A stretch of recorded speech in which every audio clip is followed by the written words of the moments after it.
यदि अपने परिवार को टूटने से बचाना चाहते हो तो इन 3 लोगों की बातों पर कभी भी विश्वास मत करना। नमस्कार प्यारे श्रोताओं, आप सभी श्रोताओं का हमारे YouTube चैनल में बहुत बहुत स्वागत है। प्यारे श्रोताओं, आज मैं आपके लिए एक शिक्षाप्रद कहानी लेकर के आया हूँ। मैं विश्वास दिलाता हूँ आज की इस कहानी के माध्यम से आपको बहुत बड़ी सीख मिलने वाली है।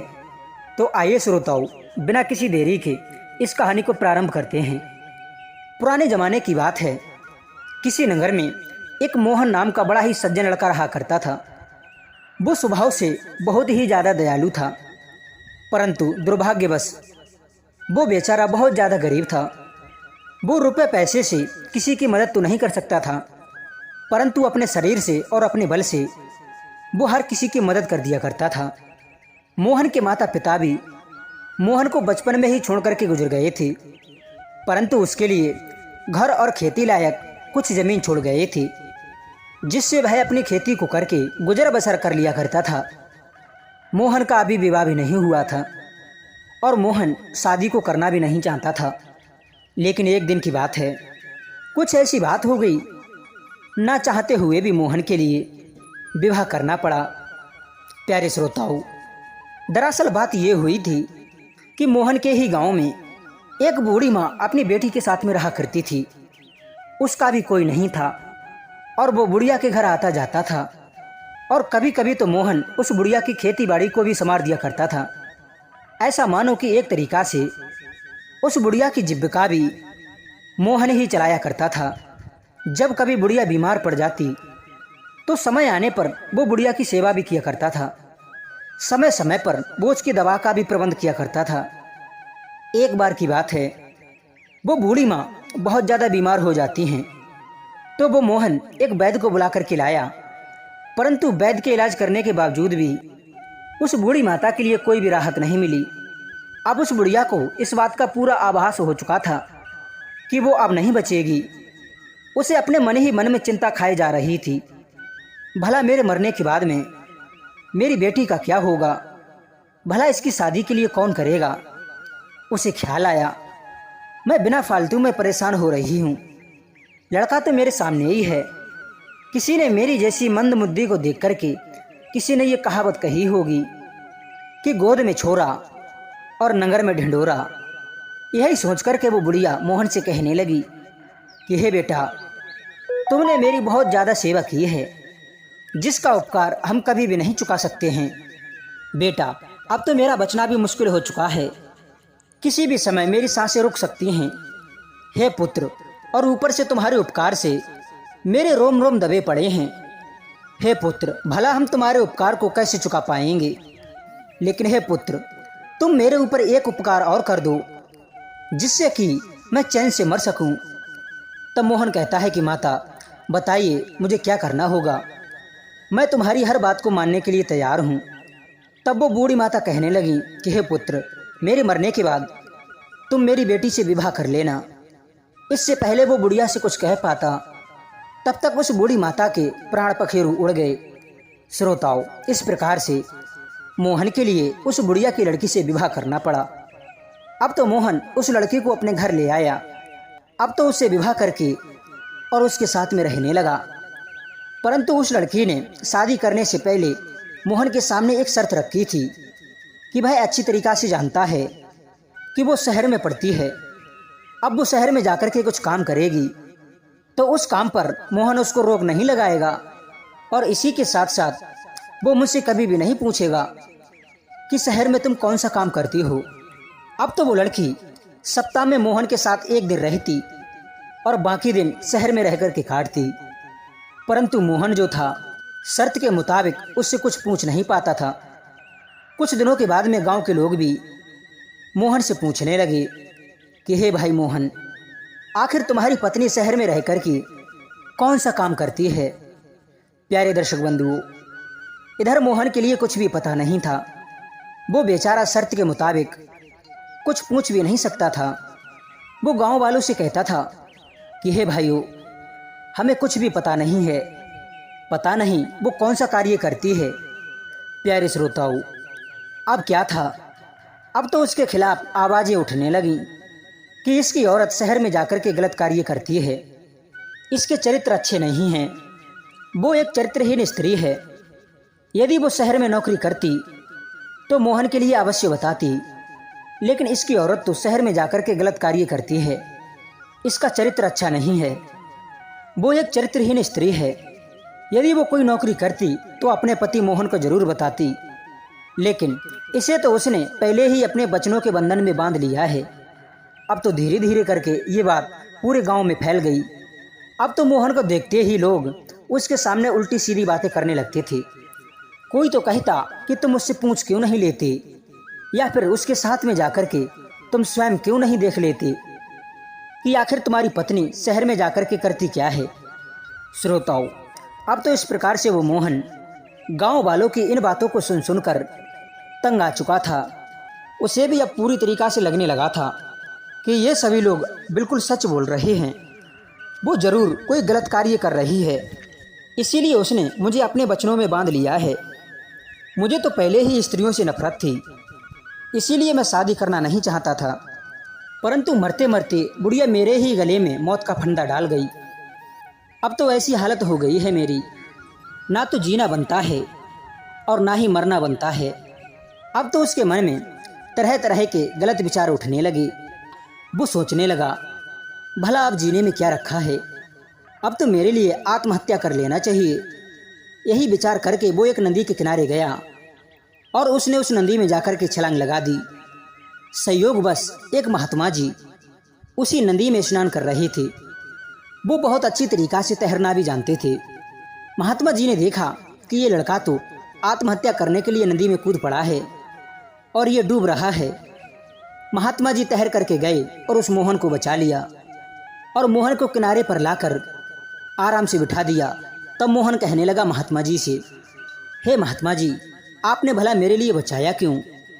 मैं तो मरने के उद्देश्य से नदी में कूदा था। महात्मा जी कहने लगे कि हे पुत्र, लेकिन तुम मरना क्यों चाहते हो? दुनिया में जिंदा रहने के लिए लोग पता नहीं क्या क्या करते हैं, और एक तुम हो जो मरने के लिए आए हो। तब मोहन कहने लगा कि महात्मा जी, मेरी जो पत्नी है वो बदचलन है, उसकी चर्चा गांव की गली गली में है। हे महाराज, और मेरे मान सम्मान को बहुत ही ज़्यादा ठेस पहुंची है। मैं उसके लिए जिंदा नहीं देखना चाहता। जिसने मेरी मान प्रतिष्ठा को मिट्टी में मिला दिया है, उसने मेरे मान सम्मान को धूमिल कर दिया है। मैं कैसे जाकर के गांव के लोगों को अपना मुंह दिखाऊं? मैं कैसे उनसे नजरें मिलाकर के बातचीत करूं? तब महात्मा जी कहने लगे, क्या तुमने अपनी पत्नी के लिए गलत कार्य करते हुए देखा है, या तुमने किसी पुरुष के साथ में आते जाते हुए देखा है? तो मोहन कहने लगा कि नहीं महाराज, मैंने नहीं देखा है, लेकिन मेरे गांव के लोग ऐसा कहते हैं। तो महात्मा जी कहने लगे, यदि कोई तुमसे कहेगा तो तुम उसकी मान लोगे? मोहन कहने लगा, महाराज ऐसे कैसे मान लूं?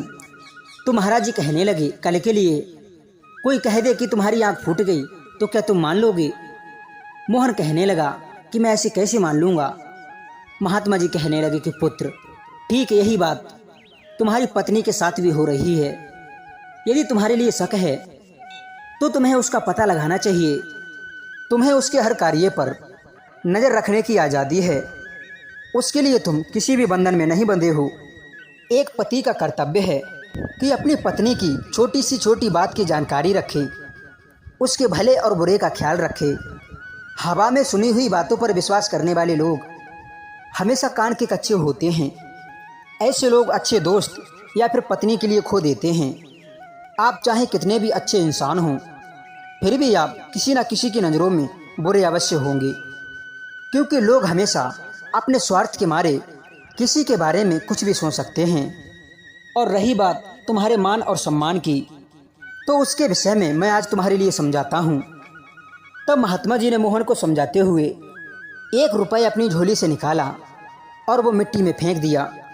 महात्मा जी कहने लगे कि ये क्या है? तब मोहन कहने लगा, हे महाराज जी, वो तो रुपये है। फिर महात्मा जी ने उस रुपये को पैरों से कुचल दिया। फिर मोहन से पूछा, अब इसका नाम क्या है?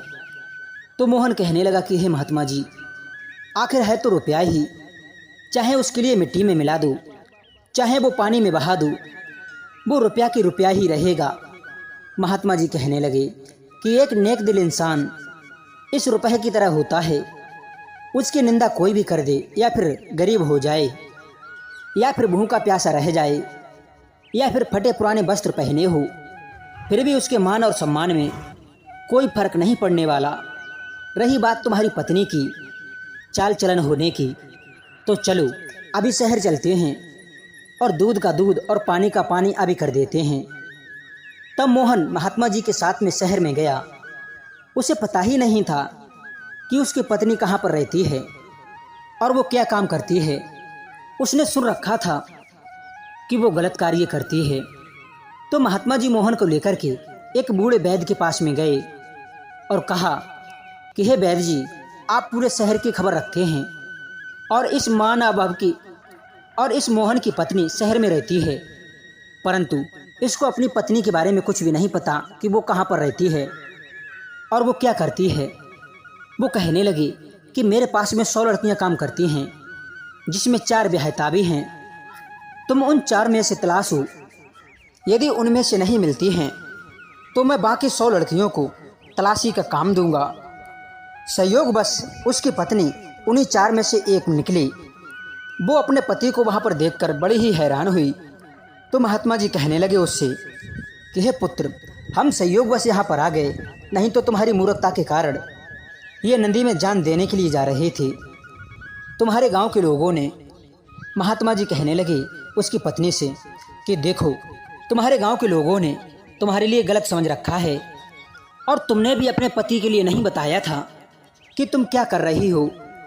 उल्टा तुमने इससे वचन ले रखा है कि तुमसे ये कुछ भी ना पूछे। भला ऐसा कहीं पर होता है कि पति अपनी पत्नी की जानकारी ना रखे या फिर पत्नी अपने पति की जानकारी ना रखे? यदि ऐसी बात होती है तो दोनों के संबंध में वहीं से दरार पड़ना शुरू हो जाती है, जिसका नतीजा तुम्हारे सामने है। मुझे तो अपनी कुटिया में होना चाहिए था, लेकिन किसी की गलतफहमी में किसी की जान चली जाए, उसे बचाना और गलतफहमी दूर करना मुझे कुटिया में भजन कीर्तन करने से कई गुना ये काम ज़्यादा आवश्यक था। तब मोहन की पत्नी मोहन से कहने लगी, तुम तो मुझे बचपन से जानते हो, बल्कि तुम्हारे ही सहारे मेरा घर चलता था। तुम्हारा एहसान मेरे ऊपर इतना ज़्यादा है कि जिसकी कीमत मैं कई एक जन्म लेकर पूरा नहीं कर सकती। तुमने इस बात के लिए सोच कैसे लिया कि मैं तुम्हारे लिए धोखा दे दूंगी? क्या तुम्हारे लिए मेरे ऊपर जरा सा भी विश्वास नहीं था? तुम तो आवश्यकता से भी ज़्यादा भूले निकले। अरे तुम्हारे लिए मुझसे पूछ लेना चाहिए था कि कहीं मैं शहर में रह कर के मेहनत का कार्य तो नहीं करती हूँ। तुम्हारे लिए पूरा हक था इस बात को जानने का, और कार्य पसंद ना आए तो फिर रोकने का। पति पत्नी के बीच में संवाद करने के लिए कोई भी बंधन नहीं रोकता है। तुम किसी भी बंधन में नहीं बंधे हुए थे। माना कि ना समझी में मैंने बड़ी भूल कर दी, लेकिन मैं तुमसे मिलने के लिए हर हफ्ते तो आया करती थी। तुम मेरे साथ में चलकर मेरे कार्य को देखने के लिए जिज्ञासा तो कर सकते थे, लेकिन तुमने ऐसा कुछ भी नहीं किया, बल्कि इतना बड़ा कदम उठाने के लिए जा रही थी कि मैं भी तुम्हारे साथ मरने के लिए विवश हो जाती। अब तुम वादा करो कि अब तुम मेरे साथ में शहर में ही रहोगी, मेरा साथ एक पल के लिए भी नहीं छोड़ोगी। इसके लिए तुम्हारे लिए भी वैद्य जी का कार्य सीखना होगा। मैंने तो वैद्य जी से सब कुछ सीख लिया है। जब तुम सीख करके पक्के हो जाओगे तो तुम्हारे गांव के उन जाहिलों को हम बताने चलेंगे कि हम कौन सा धंधा करते हैं। अब वो मोहन शहर में ही रह गया। महात्मा जी मोहन से विदा लेकर अपने कुटिया के लिए चले आए, परंतु वो महात्मा जी जाते जाते कह गए थे कि जल्दी ही तुम दोनों के लिए अपने गांव लौटना होगा। प्यारे श्रोताओं, इधर कुछ दिनों के बाद में मोहन को पता चला कि गांव में भयंकर महामारी फैल गई है। वो अपनी पत्नी से कहने लगा कि प्रिय, हमें गांव वालों की मदद करने के लिए चलना चाहिए, वरना नगर के सभी लोग बेमौत ही मारे जाएंगे। अब तो वो दोनों गांव के लिए निकल पड़े। गांव में जाकर के देखा, सैकड़ों लोग बीमार पड़े हुए थे, मगर उसकी पत्नी के सूझबूझ और समझ पर इलाज करने से सभी लोग बच गए। जिस रास्ते से उसकी पत्नी निकलती, ठीक करने वालों का सर शर्म के मारे अपने आप नीचे झुक जाया करता था।